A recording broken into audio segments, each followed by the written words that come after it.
B.H. Roberts, Studies of the Book of Mormon, page 240.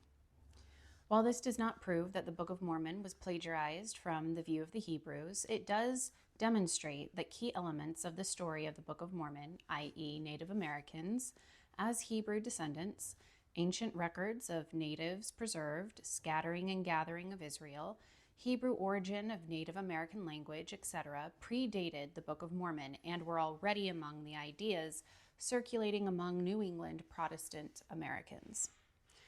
With these ideas already existing and the previously cited issues with King James Version plagiarism errors, anachronisms, geography problems, and more issues to come, it is unreasonable to question Joseph Smith's story of the Book of Mormon origins as church historian B.H. Roberts did. Update. Additional information and analysis can be found at cesletter.org/VOH. Number 9. The Late War Between the United States and Great Britain. This book was an 1819 textbook written for New York State school children.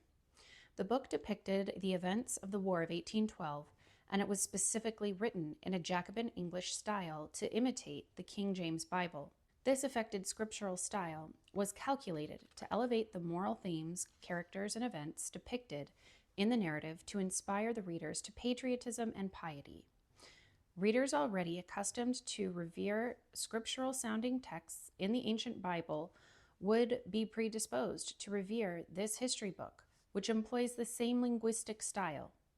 The first chapter alone is stunning as it reads incredibly like the Book of Mormon. 1. Now it came to pass in the 1812th year of the Christian era, and in the 36th year after the people of the provinces of Columbia had declared themselves a free and independent nation. 2. That in the 6th month of the same year, on the first day of the month, the chief governor whom the people had chosen to rule over the land of Columbia. 3. Even James, whose surname was Madison, delivered a written paper to the great Sanhedrim of the people, who were assembled together. 4. And the name of the city where the people were gathered together was called after the name of the chief captain of the land of Columbia, whose fame extendeth to the utmost parts of the earth, albeit he had slept with his fathers. It goes on.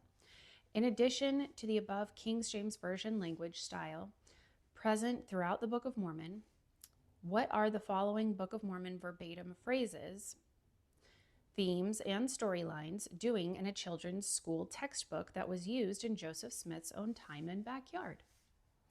All of this a mere decade before the publication of the Book of Mormon. Devices of curious workmanship in relation to boats and weapons. A stripling soldier with his weapons of war in his hands.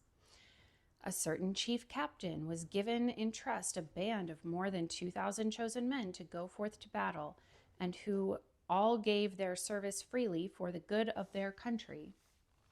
Fortifications. The people began to fortify themselves and entrenched the high places round about the city. Objects made, partly of brass and partly of iron, were cunningly contrived with curious works, like unto a clock, and as it were a large ball. Their polished steels of fine workmanship. Nevertheless, it was so that the freemen came to the defense of the city, built strongholds and forts, and raised up fortifications in abundance. 3 Indian prophets, rod of iron, war between the wicked and the righteous, maintaining the standard of liberty with righteousness. Righteous Indians versus savage Indians. False Indian prophets, conversions of Indians, bands of robbers / pirates marauding the righteous protagonists, engraving records. And it came to pass that a great multitude flocked to the banners of the great Sanhedrim, compared to Alma 62 verse 5. And it came to pass that thousands did flock unto his standard, and did take up their swords in defense of their freedom. Worthiness of Christopher Columbus. Ships crossing the ocean. A battle at a fort where righteous white protagonists are attacked by an army made up of dark-skinned natives, driven by a white military leader, white protagonists are prepared for battle and slaughter their opponents to such an extent that they fill the trenches surrounding the fort with dead bodies. The surviving elements flee into the wilderness/forest. Cataclysmic earthquake followed by great darkness. Elephants/mammoths in America. Literary Hebraism/chiasmus. Boats and barges built from trees after the fashion of the ark. A bunch of it came to pass. Many, many more parallels. The parallels and similarities to the Book of Mormon are astounding. This webpage outlines very clearly and simply just how phenomenally unlikely it is that so many common rare phrases and themes could be found between these books without the late war having had some influence on the Book of Mormon. Former BYU Library Bibliographic Department Chair and Antique Book Specialist Rick Grunder states in his analysis of the late war, page 770, quote, "The presence of Hebraisms and other striking parallels in a popular children's textbook, The Late War, on the other hand, so close to Joseph Smith in his youth, must sober our perspective," end quote. Number 10, another fascinating book published in 1809, The First Book of Napoleon. The first chapter, 1. And behold, it came to pass in these latter days that an evil spirit arose in the face of the earth, and greatly troubled the sons of men. 2. And this spirit seized upon and spread amongst the people who dwell in the land of Gaul. 3.